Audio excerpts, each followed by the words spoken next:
നമുക്ക് വേദയുടെ വിക്രത്തിന്റെ ഇന്നത്തെ നല്ലൊരു വിശേഷം കേട്ടാലോ? അങ്ങനെ ഇന്നത്തെ വിശേഷത്തിൽ അതിഗംഭീരമായി കോടതിയിൽ ക്രോസ് വിസ്താരം കാര്യങ്ങളൊക്കെ നടക്കുകയാണ്. ഈ സമയത്ത് ദർശൻ വക്കീല് വേദയോട് ചോദിച്ചു, അല്ല നിങ്ങൾ കണ്ടെന്നല്ലേ പറഞ്ഞേ ഈ നിൽക്കുന്ന എൻ്റെ കക്ഷിയായ വിക്രം വാസവന്റെ മോനായ വരുണിനെ അടിച്ച് പരിക്കേൽപ്പിക്കുന്നതൊക്കെ? ഇത് കേട്ട് കഴിഞ്ഞപ്പോഴത്തേനും വേദ പറഞ്ഞു, അതെ ഞാൻ കണ്ടാന്ന് പറയണ. അല്ല നിങ്ങൾ എവിടെ പോയിട്ട് വരുന്ന വഴിയാണ് അത് കണ്ടേന്ന് ചോദിക്കുകയാണ്. അത് പിന്നെ ഞാൻ ക്ഷേത്രത്തിൽ പോയിട്ട് വരുന്ന വഴിയാന്ന് പറയാം. ഇത് എവിടെ വെച്ചാ ഈ സംഭവം നടന്ന്?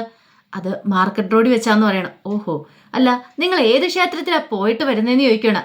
അത് ഞങ്ങളുടെ കുടുംബക്ഷേത്രം പന്നിയൂർക്കാവ് ശ്രീകൃഷ്ണസ്വാമി ക്ഷേത്രമാണെന്ന് പറയണം. ഓ അങ്ങനെ എന്തിനാ അവിടെ പോയ ക്ഷേത്രത്തിൽ പോയ നിങ്ങൾ ഈ മാർക്കറ്റ് വഴി വന്നതെന്ന് ചോദിക്കണം.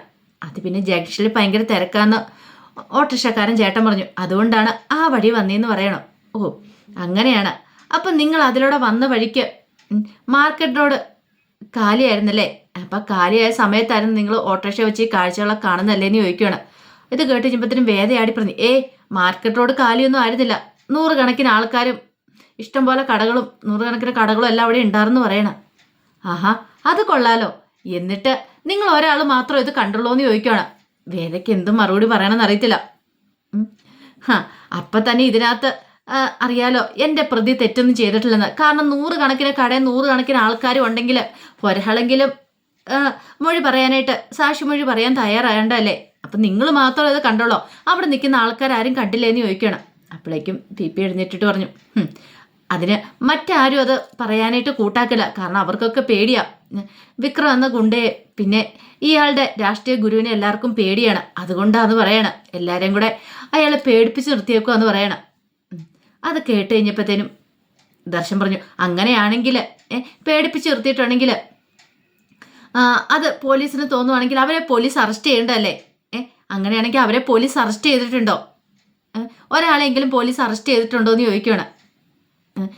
ഗുണ്ടകളെ പേടിപ്പിച്ചെന്നും പറഞ്ഞ് പരാതി അവർ കൊണ്ടേ കൊടുക്കേണ്ടതാണ്. അങ്ങനെ കൊടുത്തിട്ടുണ്ടെങ്കിൽ അറസ്റ്റ് ചെയ്യുകയും ചെയ്യേണ്ടതാണ്. അങ്ങനെ എന്തെങ്കിലും സംഭവിച്ചിട്ടുണ്ടെന്ന് ചോദിക്കുമ്പോൾ പിക്ക് ഉത്തരവില്ല. പി ഒന്നും മിണ്ടാതെ ഇങ്ങനെ നിൽക്കുകയാണ്. ഈ സമയത്ത് വേദയ്ക്കാണെങ്കിൽ എന്ത് ചെയ്യണമെന്ന് അറിയത്തില്ല. കാരണം ദർശൻ വാദിച്ച് മിക്കവാറും വാദിയെ പ്രതിയാക്കുന്ന ഒരു പോലെയുള്ള, അതുകൊണ്ട് അതിനു മുമ്പ് പിടിച്ചിരിക്കാനായിട്ട് വേദയ്ക്ക് സാധിക്കുമായിരുന്നില്ല. പിന്നീട് വേദയോട് ചോദിച്ചു, അല്ല നിങ്ങൾ പ്രതി എന്ന് പറയുന്ന ഈ നിൽക്കുന്ന വിക്രം അന്ന് ഏത് കളർ ഡ്രസ്സായിട്ടിരുന്ന നിൽക്കുക അറിയാവുന്ന ചോദിക്കുക. അതെനിക്ക് ഈ ഡ്രസ്സാണെന്ന് തോന്നിയെന്ന് പറയാം. പിന്നീട് പറഞ്ഞു, ശരിക്കും എനിക്കറിയില്ല, ഓർമ്മയില്ല എന്ന് പറയണം. അപ്പോൾ വരുൺ ധരിച്ച ഡ്രസ്സ് ഓർമ്മയുണ്ടോ? ഇല്ല അതും ഓർമ്മയില്ല എന്ന് പറയണം. അപ്പം നിങ്ങൾക്ക് അതൊന്നും നിങ്ങളുടെ ഓർമ്മയിൽ ഇല്ലല്ലേ എന്ന് ചോദിക്കുകയാണ്. അതൊന്നും എനിക്ക് ഓർത്തെടുക്കാൻ സാധിക്കുന്നില്ല എന്ന് പറയണം. അല്ല ഒരു കാര്യം ചോദിച്ചോട്ടെ, നിങ്ങൾ വന്ന ഓട്ടോറിക്ഷക്കാരൻ അത് കണ്ടു കാണുമല്ലോ. കാരണം നിങ്ങൾ കണ്ടിട്ടുണ്ടെങ്കിൽ അയാളും കണ്ടു കാണും. അങ്ങനെയാണെങ്കിൽ അയാൾ സാക്ഷിമൊഴി പറയണ്ടല്ലേ? അയാൾ ഇത് പറഞ്ഞിട്ടുണ്ടോ എന്ന് ചോദിക്കുകയാണ്. അത് കേട്ട് കഴിഞ്ഞപ്പോഴത്തേനും വേദയൊന്നും മിണ്ടിയില്ല. വേദയ്ക്ക് അതിന് ഉത്തരവില്ലായിരുന്നു. അപ്പം നിങ്ങളുടെ കൂടെ നിന്ന ആളും അത് കണ്ടിട്ടില്ല. അപ്പം നിങ്ങൾ മാത്രം അത് കണ്ടിട്ടുള്ളല്ലേന്ന് ചോദിക്കുകയാണ്. ഇത് കേട്ടപ്പോൾ വേദ പറഞ്ഞു, ഞാൻ കണ്ട കാര്യം ഞാൻ കോടതി പറഞ്ഞു, സത്യസന്ധമായിട്ട് തന്നെ ഞാൻ പറയണേന്ന് പറയണം. പിന്നീട് ദർശൻ ചോദിച്ചു, അല്ല ഞാനൊരു കാര്യം ചോദിച്ചോട്ടെ എന്ന് ചോദിക്കുകയാണ്. നിങ്ങൾ ഈ പറഞ്ഞ കാര്യം കണ്ടെന്ന് പറഞ്ഞല്ലോ. ഈ നിൽക്കുന്ന വിക്രം വരുണെ തല്ലി ചതയ്ക്കുന്ന കണ്ടു. അപ്പം നിങ്ങൾ ഓട്ടോറിക്ഷയിലിരുന്ന് ഈ കാഴ്ച കണ്ടുകൊണ്ടിരിക്കുമായിരുന്നു എന്ന് ചോദിക്കുകയാണ്. ഇത് കേട്ട് കഴിഞ്ഞപ്പോൾ വേദ പറഞ്ഞു, അത് ഞാൻ കണ്ട കാര്യം തന്നെയാണ്. കണ്ടെന്ന് പറഞ്ഞല്ലോ. ഈ നിൽക്കുന്ന നിങ്ങളുടെ ഭർത്താവാണ്. അങ്ങനെയാണെങ്കിൽ അങ്ങനെ ഒരു സംഭവം നടക്കുന്ന സമയത്ത് നിങ്ങൾ എന്ത് ചെയ്യും? നിങ്ങൾ ഓടിച്ചെന്ന് അയ്യോ വേണ്ടാന്ന് പറഞ്ഞ് എതിർക്കാൻ ശ്രമിക്കില്ലേ? നിങ്ങൾ അങ്ങനെ എന്തെങ്കിലും ശ്രമിച്ചോ എന്ന് ചോദിക്കുകയാണ്. ഇല്ല എന്ന് പറയാം. അതെന്താ? അപ്പോഴേക്കും ഞാൻ ആ പടം വല്ലാത്തൊരു വിഷമത്തിലായിരുന്നു. എന്ത് ചെയ്യണമെന്ന് അറിയത്തില്ല, ഞെട്ടി തെരിച്ച് നിൽക്കുമായിരുന്നു പറയാം. ആണോ? അങ്ങനെയാണെങ്കിൽ ഇങ്ങനെ ഒരു സംഭവം നടക്കുന്ന സമയത്ത് നിങ്ങൾക്ക് പോലീസിനെ വിളിച്ചറിയിക്കാലോ. നിങ്ങൾ എന്തുകൊണ്ട് പോലീസിനെ വിളിച്ചില്ല എന്ന് ചോദിക്കണം. അത് പിന്നെ ഞാൻ നിങ്ങളുടെ ഈ മൊബൈൽ ഫോൺ ഇല്ലായിരുന്നു ചോദിക്കുക. ഉണ്ട്, ആ മൊബൈൽ ഫോൺ എടുത്ത് പോലീസിനെ ഒന്ന് വിളിക്കാമായിരുന്നല്ലോ. നിങ്ങൾ എന്തുകൊണ്ട് ആ സമയത്ത് വിളിച്ചില്ല? അതിന് വേദയ്ക്ക് ഉത്തരവില്ല. ആ സമയത്ത് ദർശൻ പറഞ്ഞു, കാരണം എന്താണെന്ന് വെച്ചാൽ അങ്ങനെ ഒരു സംഭവം അവിടെ നടന്നിട്ടില്ല. നടന്നിട്ടുണ്ടായിരുന്നെങ്കിൽ നിങ്ങൾ പോലീസിനെ വിളിക്കുമല്ലോ. നടന്നിട്ടില്ല, അതുകൊണ്ട് നിങ്ങൾക്ക് വിളിക്കാനും സാധിച്ചില്ല. അതാണ് അതിനകത്തെ കാര്യം എന്ന് പറയണം. പിന്നീട് ജഡ്ജിയോട് പറഞ്ഞു, ശരിക്കും പറഞ്ഞാൽ ഇത് കെട്ടിച്ചമച്ചൊരു കഥയാണ്. MLA വാസവൻ തൻ്റെ രാഷ്ട്രീയ നേട്ടത്തിന് വേണ്ടിയിട്ടുള്ള തൻ്റെ മകനെ ഉപയോഗപ്പെടുത്തുകയാണ്. അതിന് വേണ്ടിയിട്ടാണ് വിക്രത്തിൻ്റെ രാഷ്ട്രീയ ഗുരുവിനെ തകർക്കാനും കൂടെ വേണ്ടിയിട്ടാണ് ഇങ്ങനെയൊരു കേസ് കെട്ടിച്ചമച്ചു കൊണ്ടുവന്നിരിക്കുന്നതെന്ന് പറയണം. അതുകൊണ്ടാണ് വിക്രത്തിൻ്റെ ഗുണ്ടകളും ചേർന്നിട്ട് ഭീഷണിപ്പെടുത്തി ആൾക്കാരെയെല്ലാം ഒരു സൈഡിൽ ഒതുക്കി നിർത്തിയേക്കുക എന്നൊക്കെ പറഞ്ഞ് ഈ പറഞ്ഞ കാര്യത്തിനൊന്നും തെളിവുകളും കാര്യങ്ങളൊന്നും ഇല്ലാത്താന്ന് പറയണം.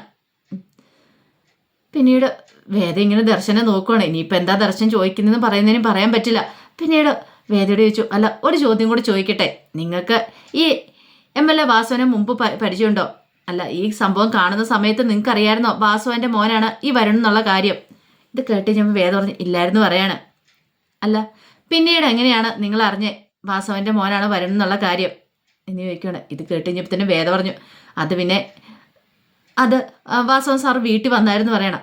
ഓ അങ്ങനെ. അപ്പോഴേക്കും PP ആണ് ആകെപ്പാടെ വല്ലാത്ത ഞെട്ടി നിൽക്കുകയാണ്. വീട്ടിൽ വന്നു എന്തിന്?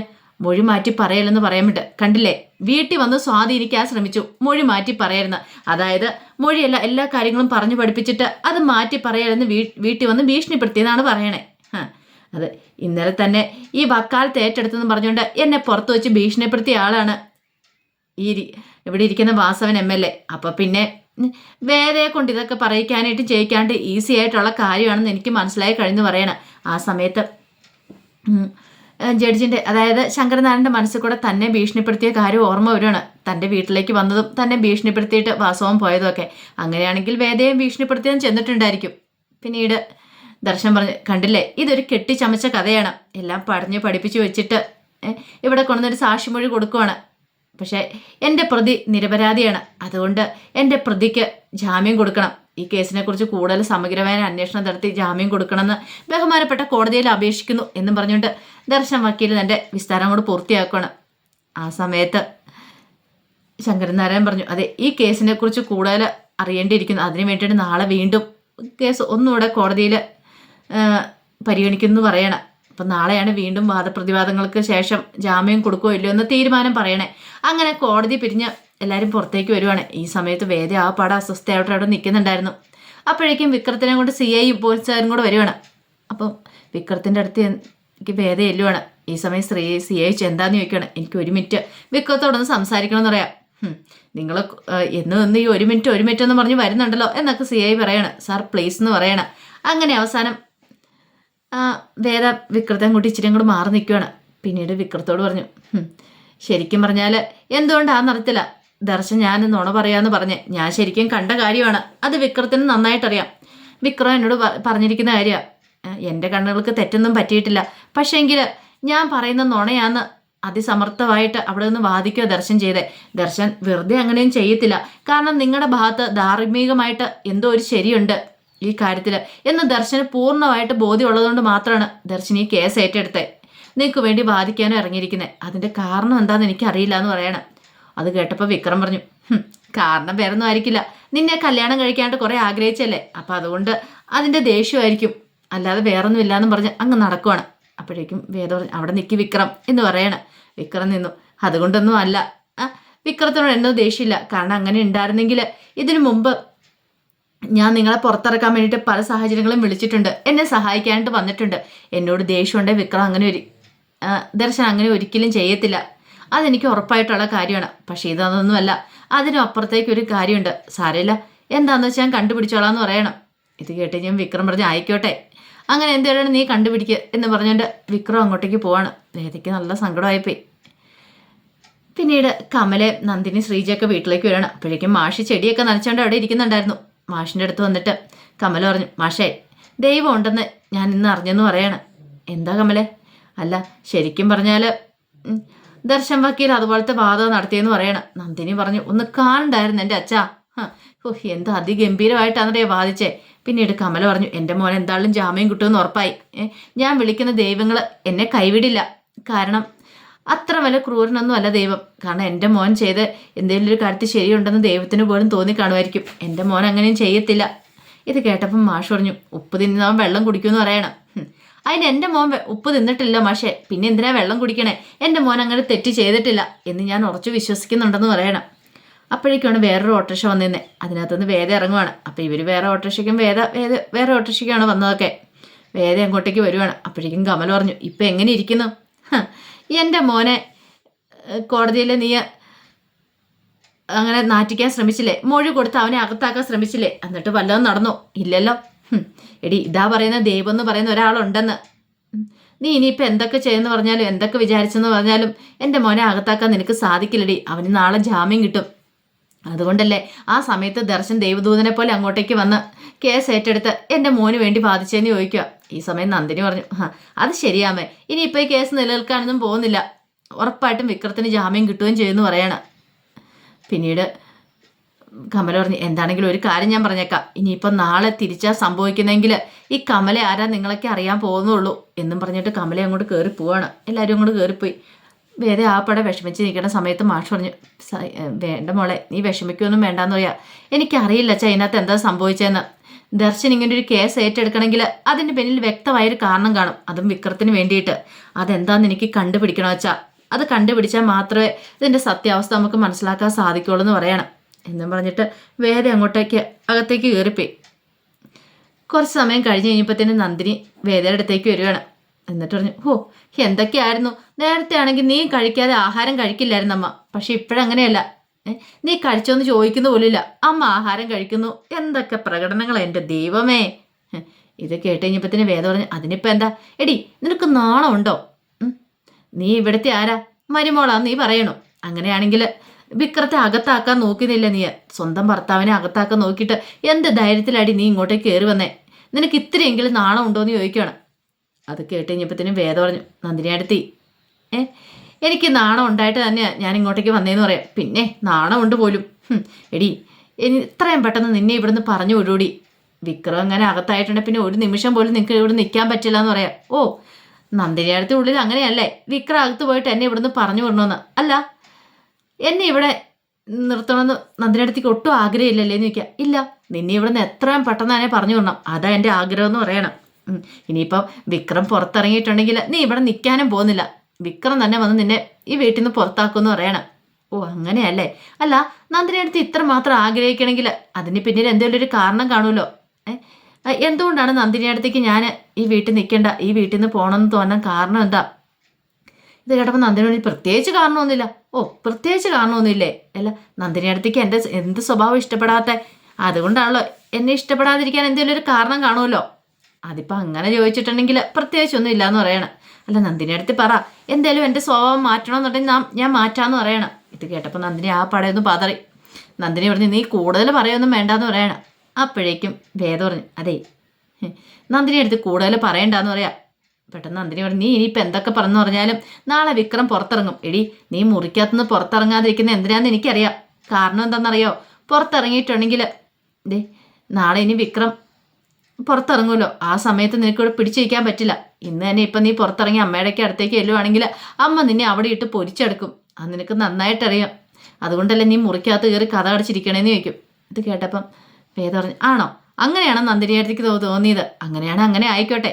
പക്ഷെ നന്ദിനി അടുത്തി ഒരു കാര്യമുണ്ട്, ഇനിയിപ്പോൾ വിക്രം പുറത്തിറങ്ങിയാലും ഇതിൻ്റെ പിന്നിൽ എന്തോ ഒരു വലിയ രഹസ്യമുണ്ട്, അത് ഞാൻ കണ്ടെത്തിയിരിക്കും എന്ന് പറയാം. എന്ത് രഹസ്യം?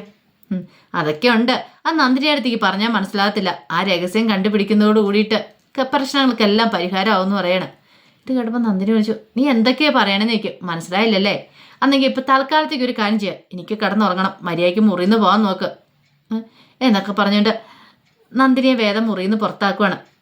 ആ സമയത്ത് ഇങ്ങനെ ശങ്കരനാരായണ കേസുകളെക്കുറിച്ച് ഇങ്ങനെ പഠിച്ചുകൊണ്ടിരിക്കുകയാണ്. അപ്പോഴേക്കാണ് ഫോണിലേക്ക് ഒരു കോള് വരുന്നത്. നോക്കിയപ്പോൾ MLA വാസവനാണ്. പിന്നീട് MLA വാസവൻ പറഞ്ഞു, സാറേ മനസ്സിലായോ? ഞാനാ MLA വാസവനാന്ന് പറയണം. താൻ എന്താ വിളിച്ചെന്ന് ചോദിക്കുകയാണ്.